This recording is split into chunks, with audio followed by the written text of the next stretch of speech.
मोठं मंदिर आणि स्वतःनी कुणापुढे हात न पसरता एवढं मोठं उभं मंदिर करत असतील तर काय ताकदीची माणसं या ठिकाणी असतील.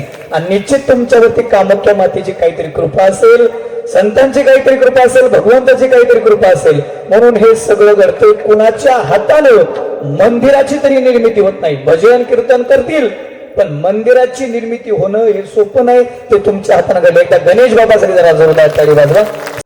ज्या भगवंतानं शिंदे महाराज हा नरदेह दिला, त्या भगवंतानं ज्या कामासाठी दिला, ज्या कार्यासाठी दिला, ज्या कामासाठी दिला, त्या कामासाठी आम्ही आयुष्यभर हा देह वापरला आणि परिणाम आमच्या जन्माची सफलता झाली. मग महाराज आम्हालाही जन्म त्यासाठीच मिळाला ना. मग आम्हाला आमचा जन्म सार्थक करण्यासाठी काय करावं लागेल? देवाचं भजन करावं लागेल. महाराज म्हणतात आम्ही आयुष्यभर त्याचं भजन केलं, परिणाम जन्म आलो त्याचे आजी फळ झाले. आतापर्यंत चित्रपट सृष्टीने निर्माण केलेले लय भंगार सांगाल चित्रपट आम्ही बघितलेत, मला काही अडचण नाही. पण आता आलोयच हिंदू म्हणून जन्माला तर सगळ्याच्या पायाला हात लावून एकच विनंती, मरायच्या अगोदर छावा चित्रपट बघून मरा.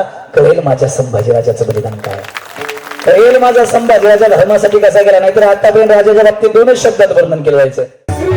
छत्रपती